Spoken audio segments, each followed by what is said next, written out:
Good everybody. Welcome to our sort of introduction to matuku hūrepo. My name's Alex Flavell. I'm an ecologist based in Mangawhai, and by no means a bittern expert. I sort of just got into them by seeing them in my neighbourhood and wanting to find out a little bit more. So our community sort of got together to start doing some monitoring, and that was the beginning of my learning journey, really. So what's in a name? Matuku hūrepo, it's a real Māori name. So a matuku is the generic Māori word for heron. Hū is can mean secretive. It can also mean booming sound, and repo is a swamp. So the real Māori name really sums up that bird quite nicely, the secretive booming wetland heron. Real Pākehā name Australasian bittern gives us a good understanding of its geographical range. So it is native to Aotearoa, New Zealand, but it's also native to Australia and New Caledonia.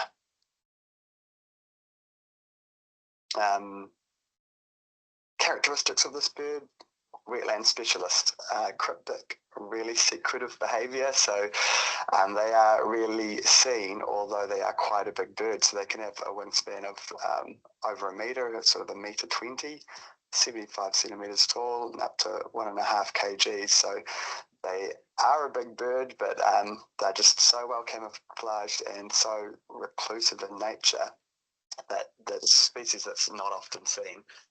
And that means that it's quite difficult to study them. Also, because they're living in wetland habitats, they're not easy spaces to traverse, so it's quite hard to get in there. But it means there's still quite a lot of unknowns of the species. Alex, you've stopped sharing your slides. We can't see them. Oh.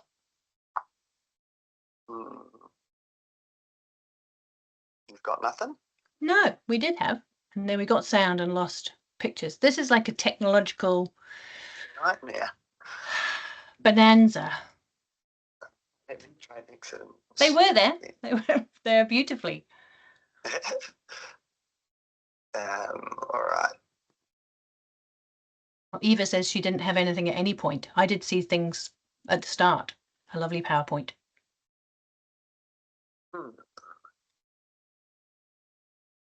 There it is.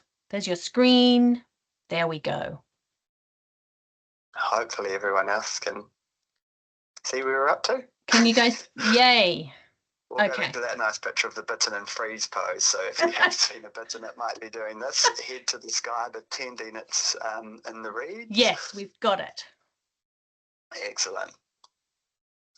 So the species in New Zealand is nationally critical, so that's one step away from extinction. It's thought that there's less than 1,000 bittern in Aotearoa, although nobody really knows. That number's sort of thrown around. It could be a whole lot less than that. And they're globally endangered, so across their range, there's thought to be probably less than 1,000 in Australia and probably less than 50 in New Caledonia. So now everybody says they can't see it again. I wonder if you email it to me, I can share it. It says that it's on hold. Everybody's saying it says a white screen with on hold.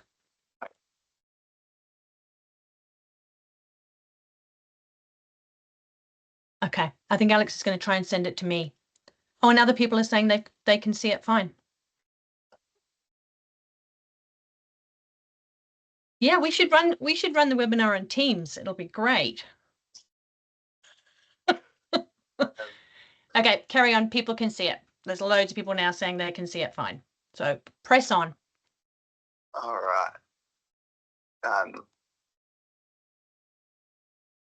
That was at the 1,000. Yeah. Historic population. They're critically endangered now, but in early sort of the times of European colonisation, they were reportedly very abundant, with flocks of over 100 birds at a time seen together quite commonly, which is quite unimaginable today. A rapid ongoing decline since about the 1900s in both Australia and New Zealand. Localised declines of around 90% have been observed. So it's a huge reduction in their population over quite a short time period, and it's something we think is ongoing. Why are these beautiful birds endangered? Or similar thing with most of our native species, habitat loss is a huge one, and the continued degradation of our remaining wetlands and introduced predators, of course. So in New Zealand, the sort of national average is around, we've lost about 90% of our wetlands. In the Auckland and Northland regions where I'm working, that's closer to 95%. And you can hopefully see those images on the left of your screen of the original wetland extent whittled down to almost nothing today. The bigger picture there is some wetlands in my local area. You can see a nice big remnant of wetland, but with a drain run through the middle and drains all around it. So the remaining patches of wetland we do have are still quite degraded or becoming increasingly degraded. You can see in that picture the wetland that has been drained and turned to farmland, and the land is just desperate to still be wetland, but is continuing to be drained. So that ongoing degradation means a lot of the remaining wetlands can't actually meet the ecological needs of Bittern, and one result of that seems to be becoming an issue is starvation. A lot of these birds are being found emaciated because they're just not getting enough food. These days, Bittern is sort of utilising a network of wetland remnants, so they're travelling around quite a bit. It's also becoming evident that they're a highly mobile species, so distances of over 300 kilometres have been recorded with recent satellite tagging of the species. Their diet, I feel like they'll sort of eat anything that they see moving past them that they can fit in their mouth. There's a lot of freshwater fish species, both native and exotic. Tuna or eels are a big part of their diet. They'll eat a lot of tadpoles in that sort of season, but even small mice, insects.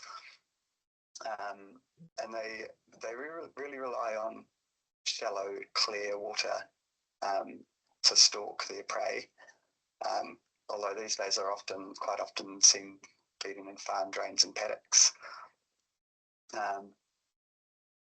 which is probably quite different from their breeding habitat, which is they need wetlands with dense reed-like vegetation. So that's where they'll be breeding, feeding. They're a bit more adaptable using a wider sort of range of feeding habitats.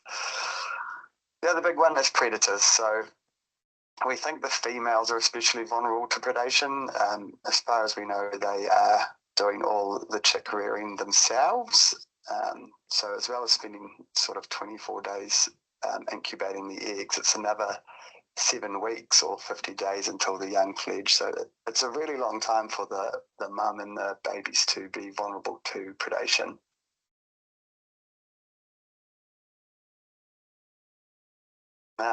Another sort of, if you didn't need any more threats for the poor birds, vehicle strikers seem to be a big one. So there's a lot of wet roads running right through our wetlands.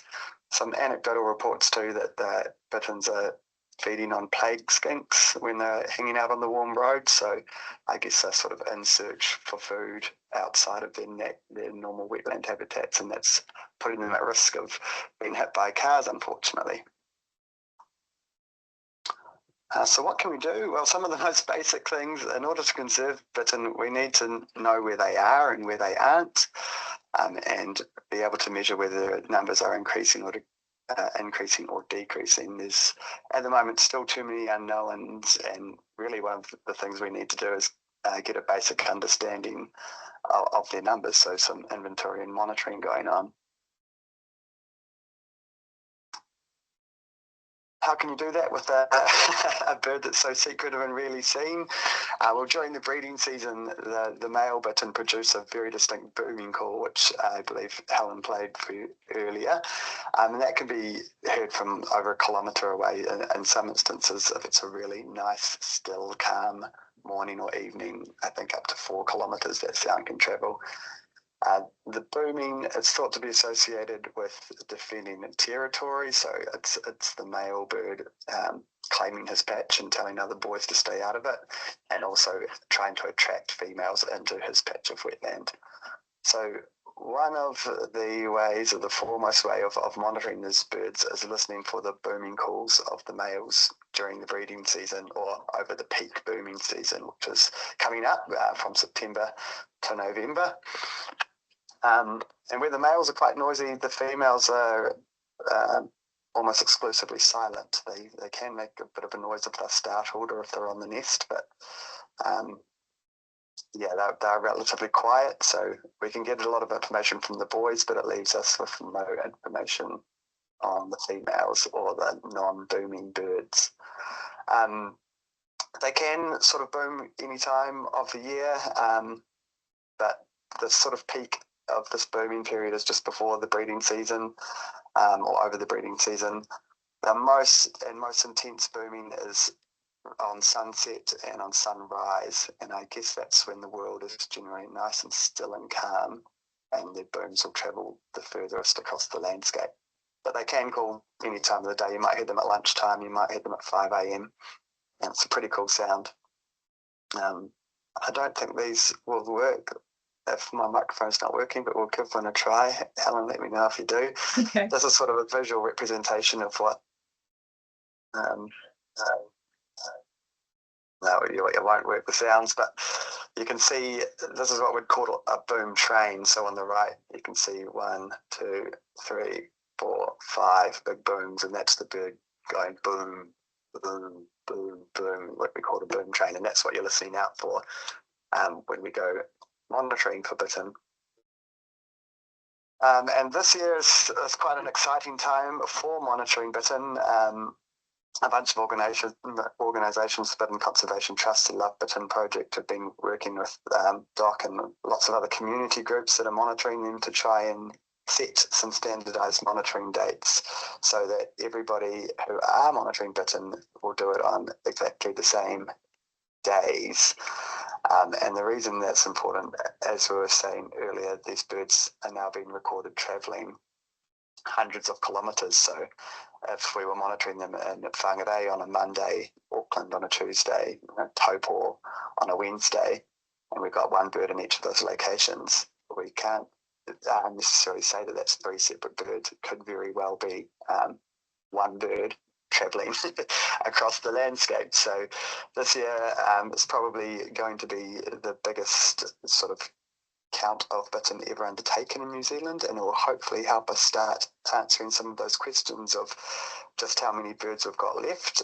And once we've got a baseline, then we can start measuring whether our conservation efforts are increasing the population. If anyone is interested in doing some monitoring, we are running another online workshop with the Auckland Council on the 5th of September, so we can send a link out for that for anyone who's interested, and hopefully we'll have audio and visual working at the same time. How can we help bittern in the meantime? So protecting and restoring their wetland habitat.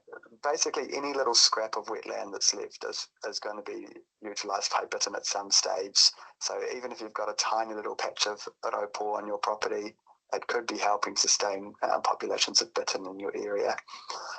And continuously trapping predators in those areas as well. So if your groups or you individually are already trapping predators, keep doing that mahi. It'll hopefully help with fledgling success and keeping these guys going.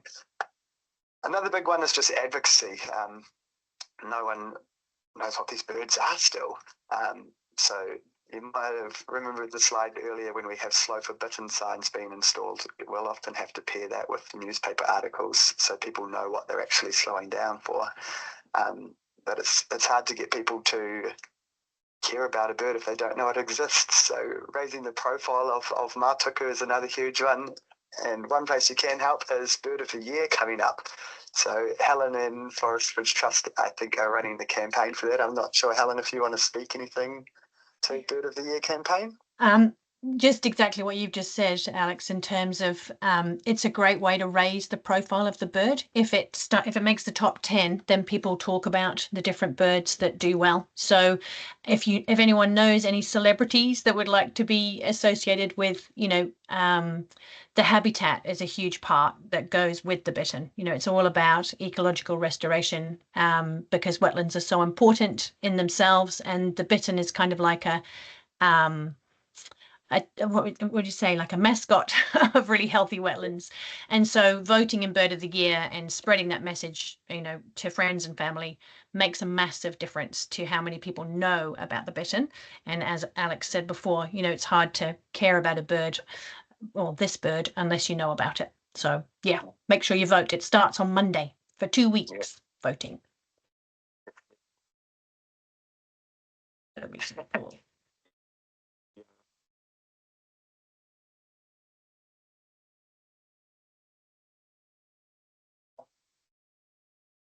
And they're astonishingly huge. When I've seen one, I couldn't believe it.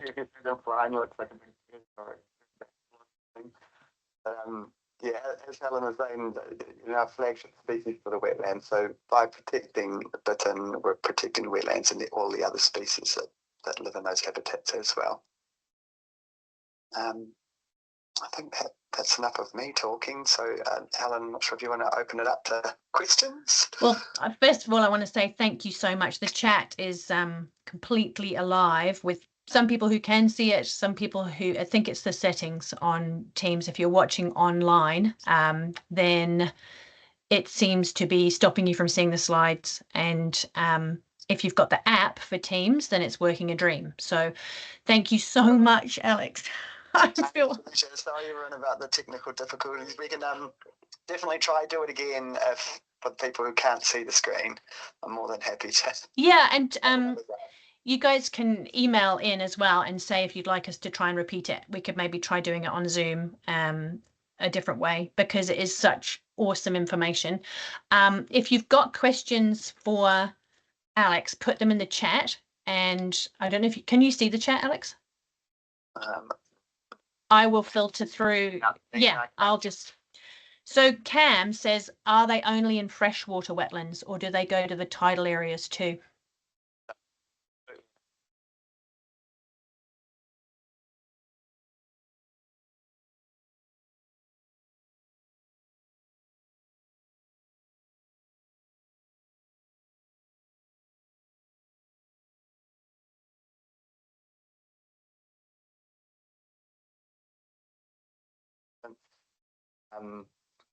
So in terms of breeding, it's primarily evidence has shown it's freshwater wetlands, especially hūrepo, hūrepo, bulrush wetlands. But in our surveys in the Mangawhai Pakari region, the majority of the birds that we're finding booming and breeding are from our salt marsh areas in the wetlands.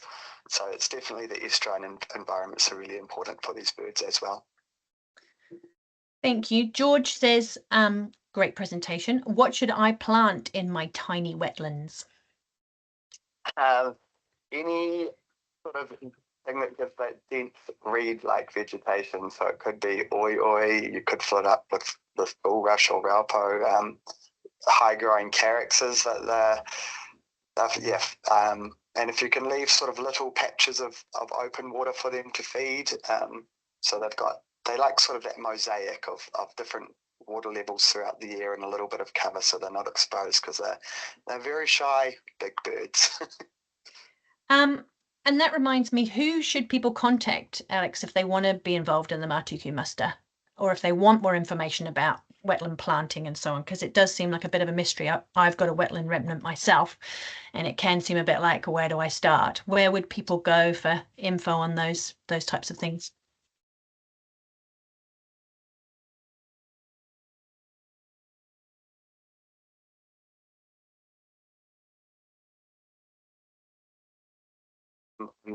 To do some monitoring, but you can get in touch with the Love Bittern project. Just Google Love Bittern and they have an app that you can monitor on if you're tech savvy, or if you like more of a pen and paper, the old school approach, then the Bittern Conservation Trust can steer you in the right direction.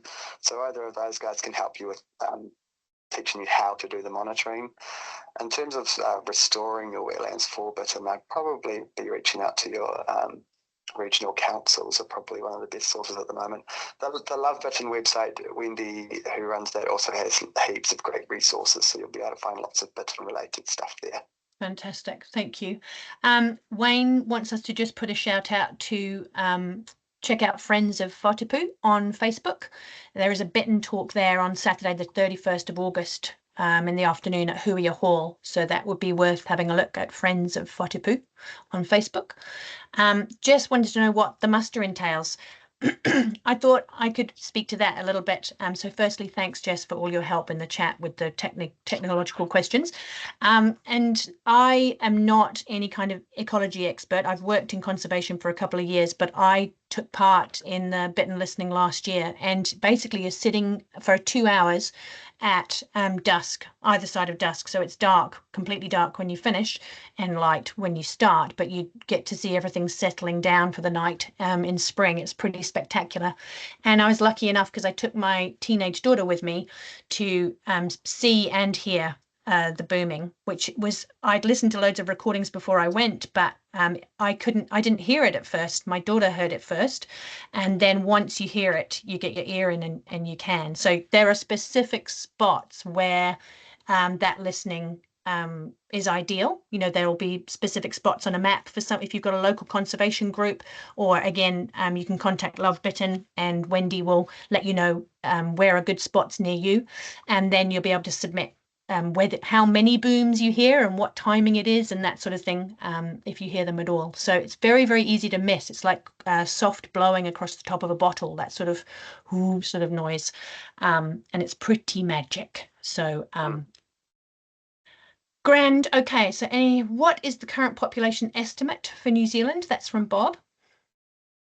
It is 1,000.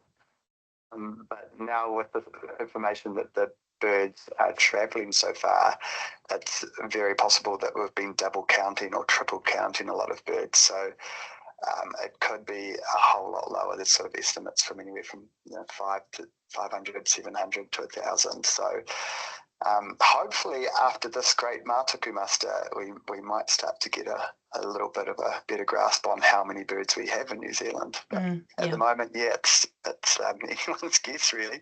Yeah. Well, I know it was like 30 odd years ago that it was less than 1,000. So George says we have a tiny amount of hūrepo. Can that be transplanted?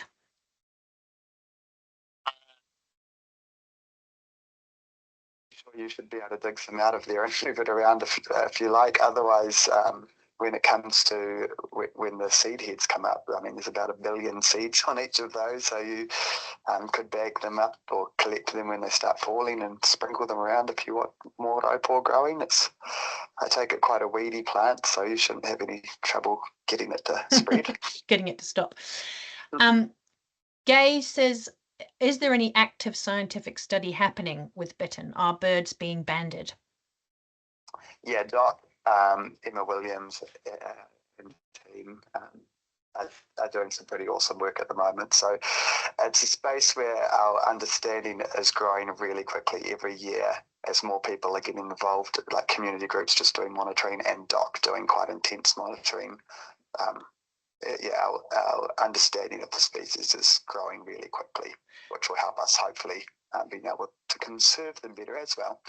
The Bittern Conservation Trust Facebook page is quite good at reporting those sorts of things, Gay, if you want to look them up. Often they come back with updates about science that's happening.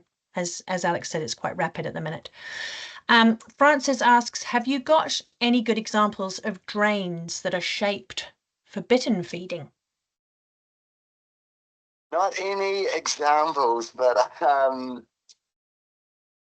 I guess they're sort of just using them opportunistically. They're often either, have a lot of little eels in them or pest fish species in those environments too. But tend to use the edges of the water habitats where they're sort of feeding in depths of maybe 18 to 30 centimetres of water. So if you were wanting to sort of, have a drain that can double as a drain and bittern feeding habitat, maybe having it sort of slope in rather than a direct cut into the earth might be a bit more beneficial. Yeah, to give those different water heights, and just super duper important for them to be away from the road. Bittern takes so long to reach above car height that often they're right across the road. They're still gaining height as they leave the drain and go across the road, and so that's why they're victims of car strikes so much. So just making sure your drains are along, or that a high amount of bush is between them, the drain, and the road, which makes the bittern gain height and keeps them safe. Bredna says, do they go to other areas in winter? I never see them here at that time. I think so.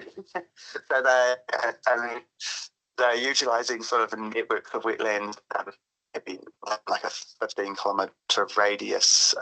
But I mean, we're still sort of learning when they travel and how far they travel and where they're travelling to.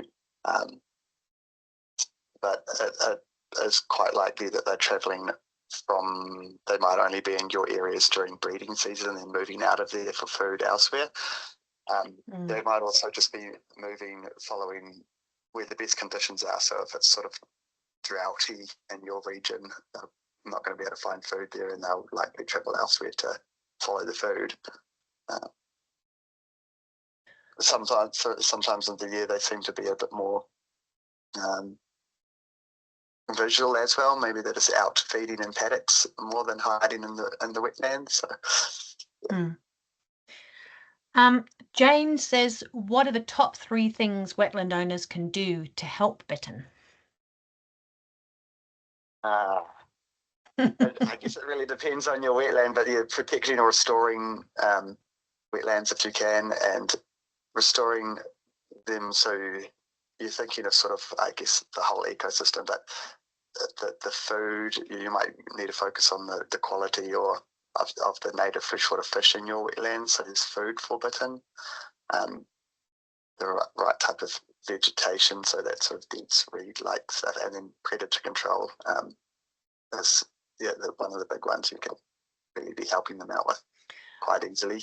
I think, so as I mentioned before, I've got a wetland remnant here at my house, and a major thing has been just stopping stock from going into it. When we bought the property, stock went through the whole wetland, and they haven't been in there for about 6 or 7 years, and all the reeds have come back. Lots of weeds have come back too, but it's there's no pugging around the river, so that keeps it clearer so that animals can, thrive, but also the bittern can feed. We think we've heard a bittern here at our place at night.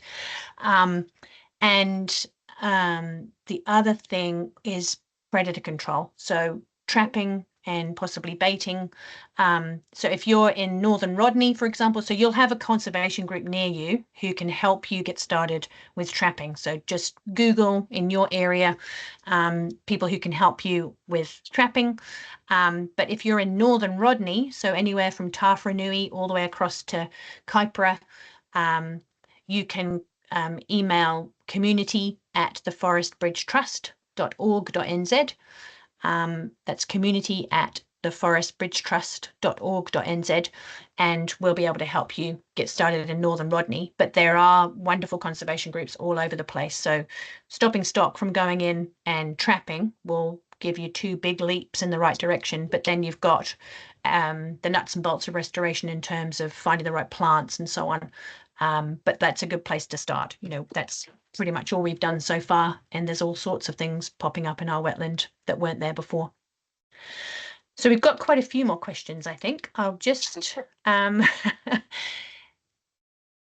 is their booming behavior the same as the kakapo?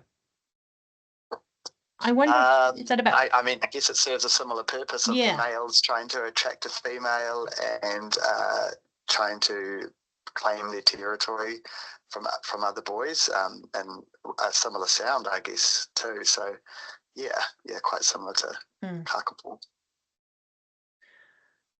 People sharing love bittern. That's wonderful. Thank you again, Jess. You're our star attendee tonight. People saying your volume's dropping in and out, but I think we're okay. The count is on the same day. Francis says, it's lovely monitoring. No steep hills, and you can take Milo and a chair. That's absolutely true. It's a really neat way to sort of connect with the wetland. But that if you're going out right on sunset, you know, the world is just sort of settling down for the night, and you'll hear all the other birds singing their last song, and it's almost like just as they stop, the matuku will start up, and it's, I don't know, it's a sound that sort of calls right into the core of your soul. It's so special to hear. So I'd encourage you to go out and hear them if you can. And if you haven't heard them before, you can just Google Australasian bittern and go on Birds NZ, and they've got little recordings there that you can hear that call. Yeah, but nothing like hearing it in the wild for sure. David.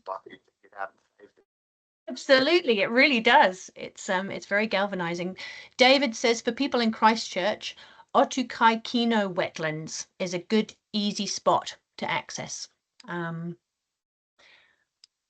Francis says, what are they eating in paddocks?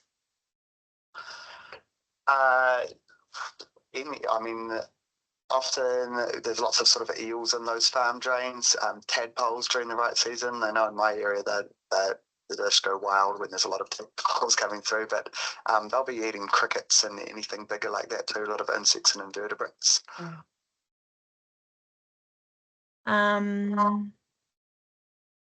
When Paula and Boyd say, when listening for bittern booming on the specific dates at the same time, what if we know where they are, where there are more than one spot where there are bittern and they don't get counted? So when we're listening for bittern booming on those specific dates for the muster at the same time, what if we know there are more than one in that, you know, there's one in more than one spot where there are bittern and they don't get counted?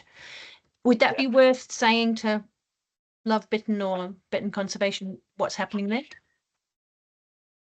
The information that's more relevant to your group, because I mean, even if you've got one bird that's moving between three wetlands and you hear it booming at those different ones, all of those wetlands are going to be important for you to do some protection.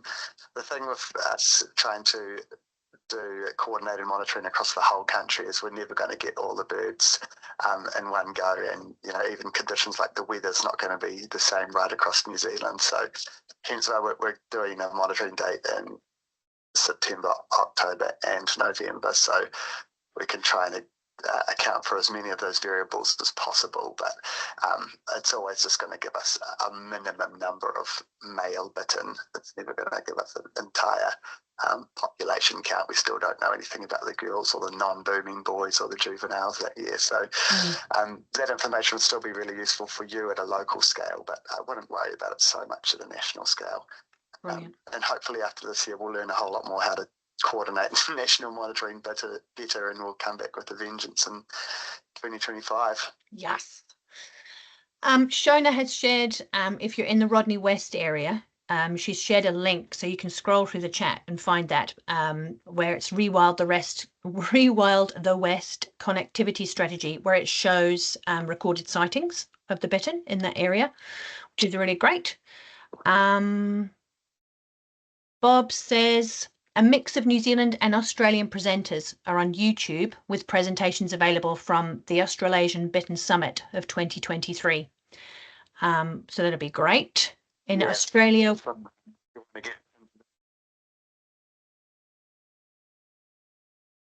There's heaps of awesome information coming out of Australia, and those YouTube videos is great if you want to do a deep dive on the species and conservation. There's some really cool stuff happening in Australia. Bob adds as well, in Australia we have had bitterns travelling over 600 kilometres between winter and summer sites.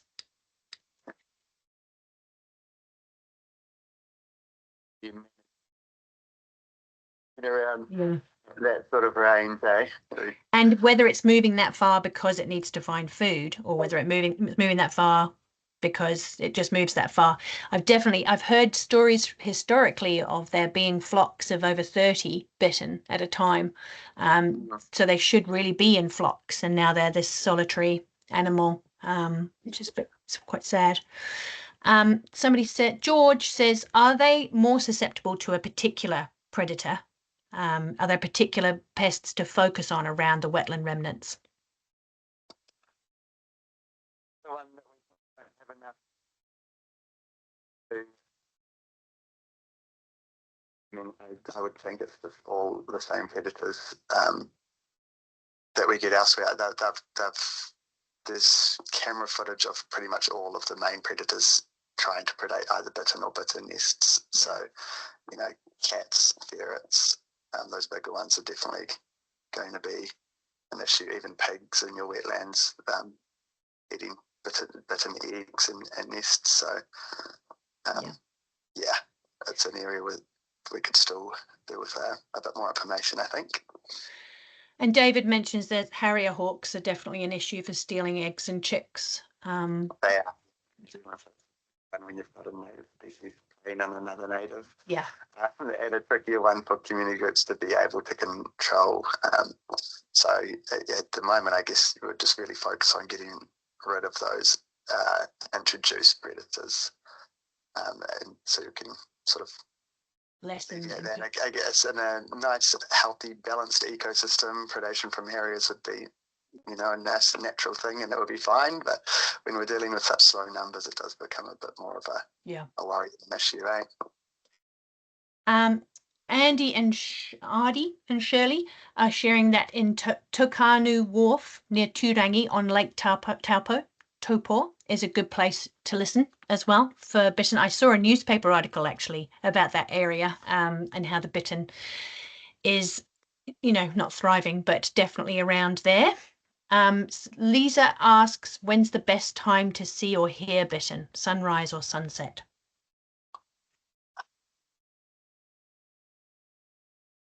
I mean, I find it easier to go out in the evenings because it's hard to get up before sunrise for me. So I guess it depends if you're a morning person or an evening person. Both you're guaranteed a pretty good chance. I think evening in the mornings there's generally less noise from people and less noise pollution. So maybe the mornings if you're an early bird. If you do really want to go out, I'd suggest try going out on a nice still night, because even like a little bit of breeze, if it's blowing away from you, you might not be able to hear that bird. So any evening or morning where it's really nice and still is probably your best bet. And over that sort of September, October, and November period. So, you know, October's sort of said to be the peak.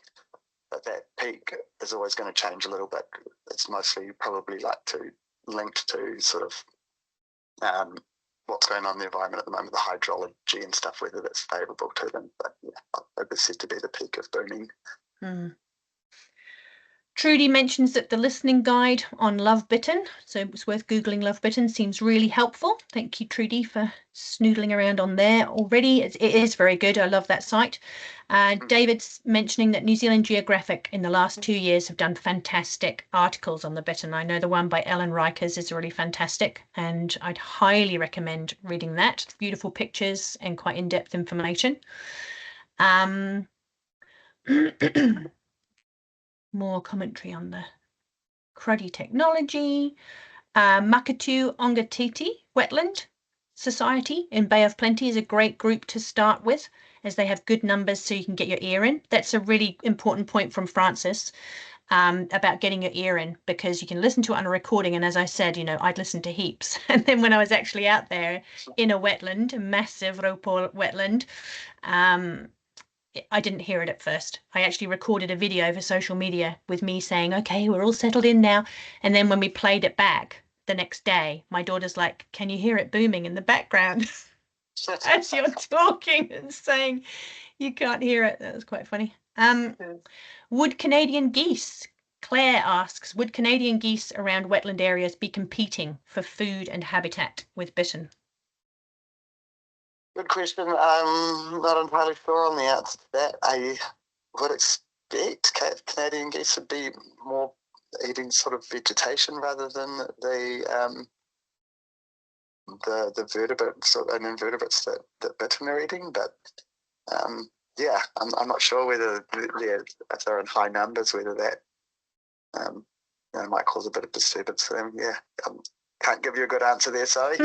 You don't know everything, Alex. What's the meaning of that? This is just beginners, guys. So, and our last question, which is timely because we've only got 5 minutes left, is from Cam, and he asks, are they easily disturbed when listening for booming? How far away from known sighting spots should we be?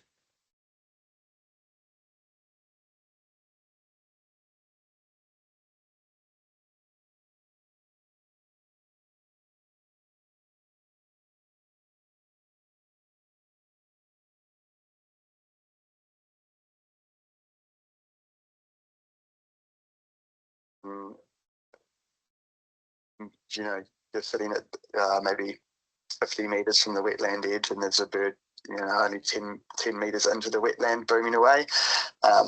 Also locked eyes with one in the wetland, and then it's proceeded to walk off and start booming. But that's while I'm sitting there being very quiet and very still. I think if you're talking or you're listening to music or something, they're probably just going to sit there and not boom. So if you want to hear a bit and maybe act like a bit, and then just be very stealthy when you're doing your monitoring.